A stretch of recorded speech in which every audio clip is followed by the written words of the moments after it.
Hello fellow YouTubers.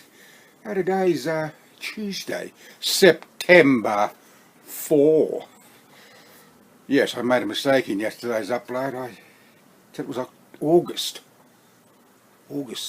Anyhow, never mind. That's what happens when your mind's going. And it's true, my mind is going. And today has been very pluvial. Wet. Very, very wet indeed. We had another 25 mil in the gauge this morning. It gives a total of 50.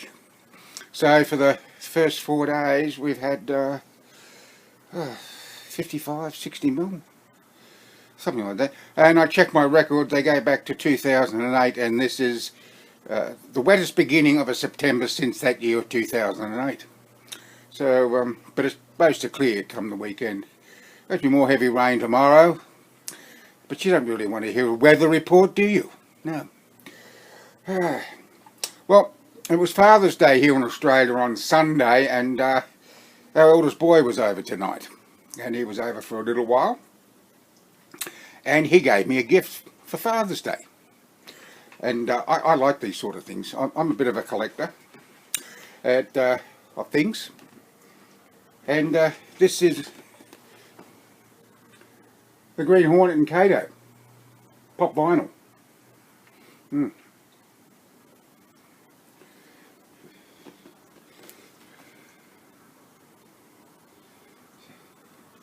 Very collectible. It doesn't come, these packs here, these aren't the normal packs they come in, they just come in the cardboard pack with plastic over the front, sort of a thick sort of plastic cover. But my son had these things made up because he had an online business where he was selling pop vinyls. And he's not operating now because it proved to be unproductive, unfortunately. But it cost him a lot of money to set up, and he's got a lot of pop vinyls left. But yeah, anyhow, he gave me the Green Hornet. Beauty, isn't it?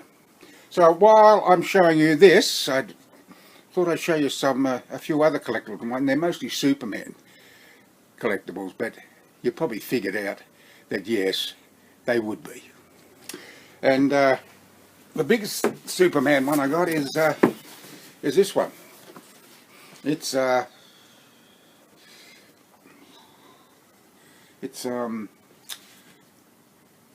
45 centimeters tall. It's heavy. It's very, very solid. This wasn't a cheapie. I bought this from my son, and I've left it in the pack. I've never taken it out of the pack because any collectible is always more valuable if it's left in the original box.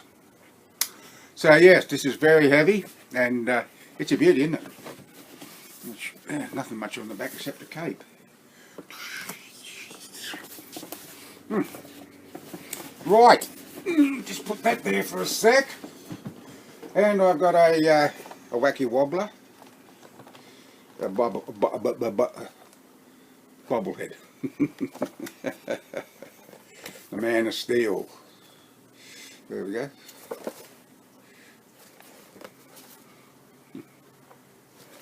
Yep. And I've got a Superman mug. Never been used, would never be used. It's a collectible piece. Oh, bit of dust on there. Oh, I have got a couple of odd sods. I've got the Batmobile from Hot Wheels. Original Hot Wheels Batmobile. I was a fan of the Batman series on TV. I think it was in the late 60s. In fact, here's a bit of trivia for you. I know that I was also a big fan of the Monkees, and when the Monkees TV series came on, I think that was in 65 or 66 and went on to 67, but I think in 1967 that's when Batman and Robin came on, the TV series, and that is it became hugely popular, and it virtually signed the death warrant for the Monkees TV show. And this is a it's Bad Taste Bear keychain.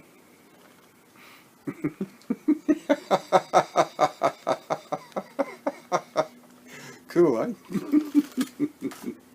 And back to Superman. I've got some DC Super lens, DC Superhero lens emblem. Yeah, these are self-adhesive things. I've got one on my computer, but all the others, they just stay inside the box, like this one here. The light. I see the light. And this one here. They're cool, aren't they? They're really cool. You could go crazy. Yeah, fan emblems, they're called. You can go online and get these. These are Warner Brothers, from Warner Brothers, and the people who manufacture this are under license. You've got to be under license to do them. Anyhow, I just thought you might like to have a look at that. I have got a few other things around here, but I won't bother. I won't go looking for them because they are away. And that's actually what I want to do with, oops, sorry, Soups, with that old gun cabinet there. I want to take those frames off and I want to get rid of the stuff that's in there because, or put it somewhere else, and I want to leave it open so I can put all these collectibles and all the others in there. Well, oh, it's actually stopped raining. Now, I suppose I could do a bit of a reading, or I don't know really what to read. Yesterday's upload wasn't very successful as far as views, but I know there are a few who enjoyed the reading with Mr. Quarterman. Quarterman, Sally, not Waterman. Quarterman. I couldn't know. So I don't know. I don't know what we've got the bonfire, of course. I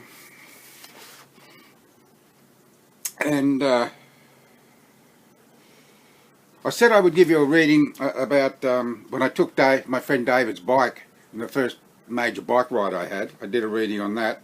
And as I stand on the road with the bike between my legs, the front tyre pressing against the face of the curb close to David's right leg, he looks at me and says, "You know, George, I was thinking about something while you were away." "What?" "About you and me having a race." "A race?" "Yeah, you on your cart, me on my bike, down the big hill in Burnett Street." Okay, when?" "Well, let's see. I get home from church at around 9:30 tomorrow morning. So how about we make it for an hour later? Say 10:30. Suit you?" I'd forgotten that David and his family went to church every Sunday morning. But then there wasn't any reason why I should remember. Not when his mother acted the way she did. I will read you about David's mother. I will.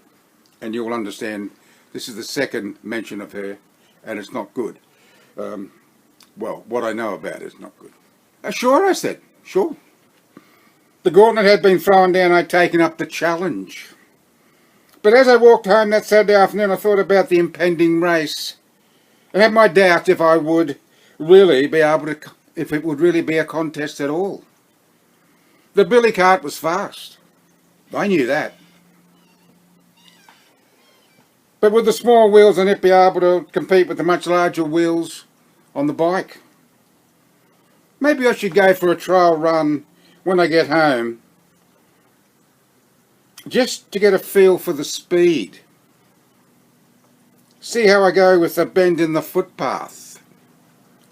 And more importantly, am I going to be able to stop without risk to life and limb as I near the bottom of the hill? There's the roadside curb and gutter in Margaret Street to contend with, just like it is with Rees Street. And look at what we have to do to avoid overshooting it. But then there is the open field.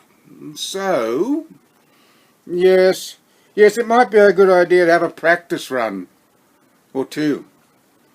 When I reached the corner of Rees and Burnett Street, I could hear a very familiar sound off to my left, the rapid clackety-clack of ball-bearing wheels as they clipped the lateral grooves of the footpath.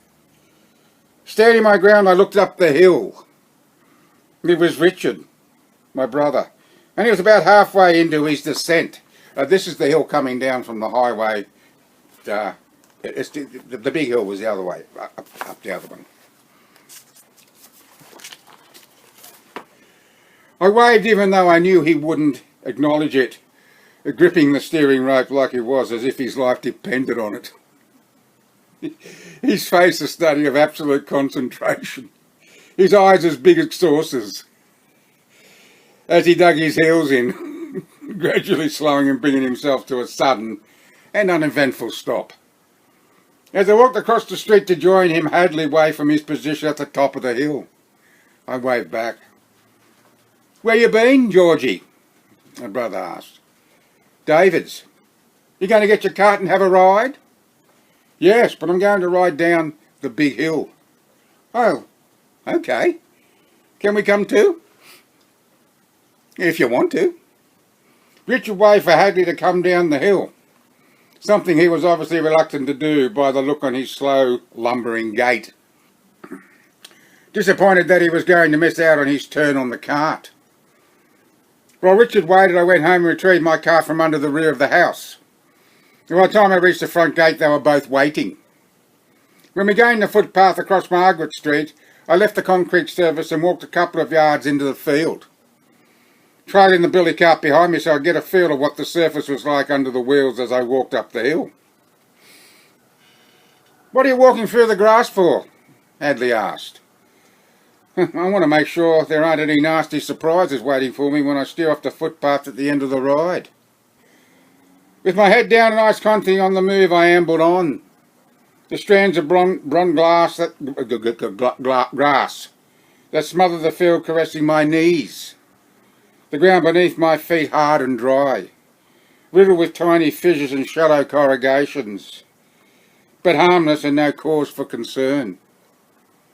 When I regained the footpath, I fell in behind Richard and Hadley, who were walking side by side, a formation we maintained all the way to the top of the hill. Not a word spoken, the only sounds that of the incessant yapping of a not too distant dog, an occasional passing car, and the intermittent clacking of from the wheels of the trailing carts. "It's a pretty steep hill, Georgie," my brother said. "Are you sure you want to do this?" "I'm sure. Anyhow, I want to practice." "Why?" "David and me are having a race tomorrow morning." "A race? How? I mean, he doesn't have a cart." "Doesn't need one. He'll be on his bike."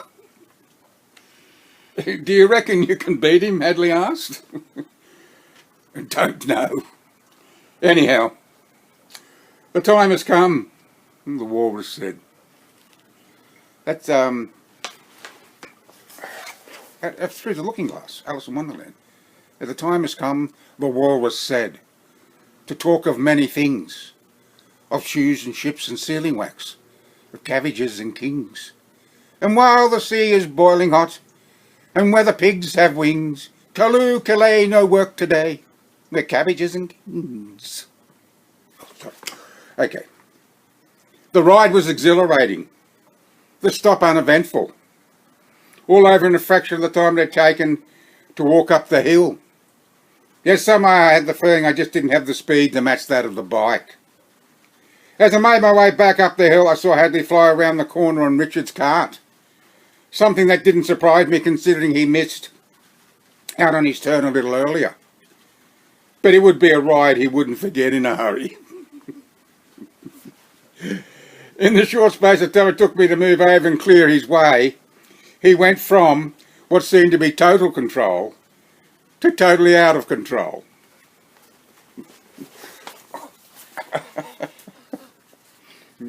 One moment he was heading down the hill straight and true. The next he was swerving left, then right, left again, right again, all the time pulling hard on the rope, his arms moving like a puppet on a string, no doubt digging his heels in for all he was worth, but to no avail. The rear of the cart fishtailed. The inertia flung his torso to the right. The left side of the cart became airborne. Veered hard right on two wheels, shot off the footpath. Had he and the cart parted company.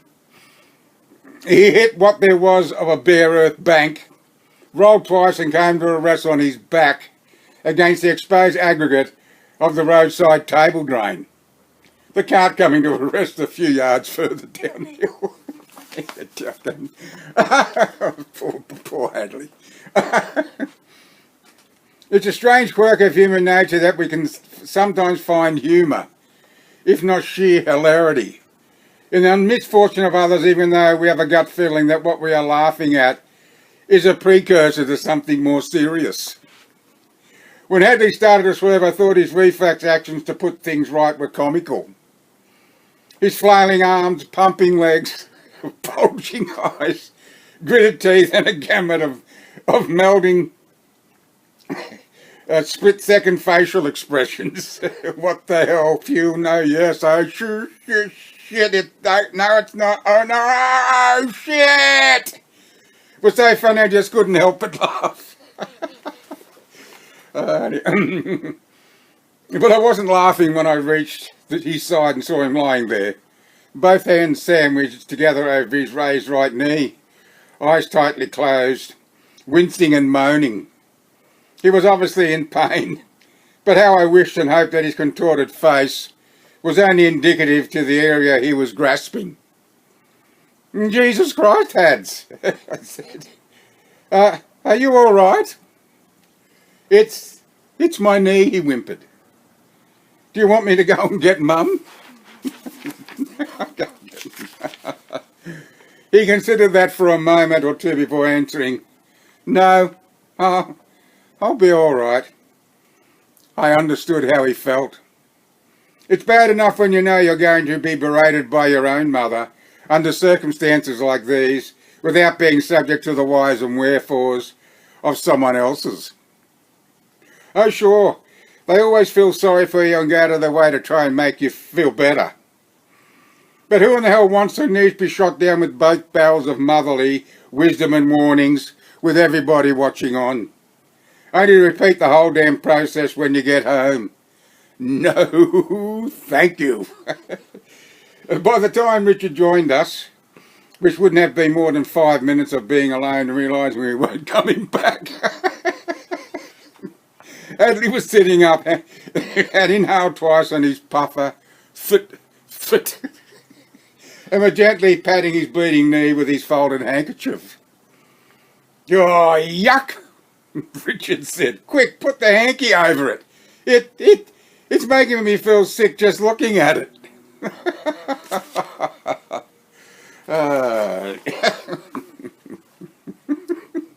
He was right. I was feeling a little squeamish myself. But it wasn't so much the minor cuts, abrasions and the blood.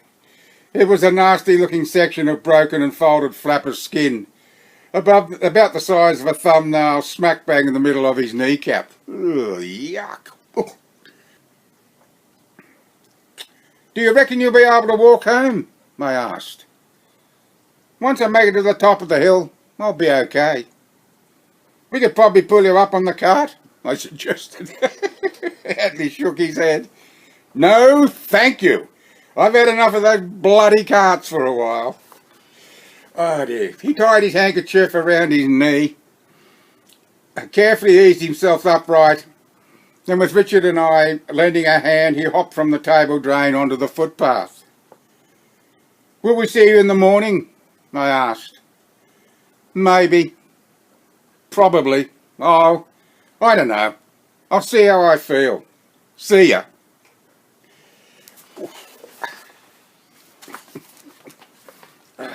We watched as he hobbled his way up the hill, every step slow and purposeful as he favoured his right leg in what would be a long walk home. The exaggerated side-to-side up and down movement of his body, making him look like a peg-legged pirate out of a black and white silent movie. We didn't tell Mum and Dad about the accident. Some things are best left unsaid. Simple things. Poor Hadley. Well, I hope you enjoyed the looky look and the reading. And I want to thank you for watching. And until next time.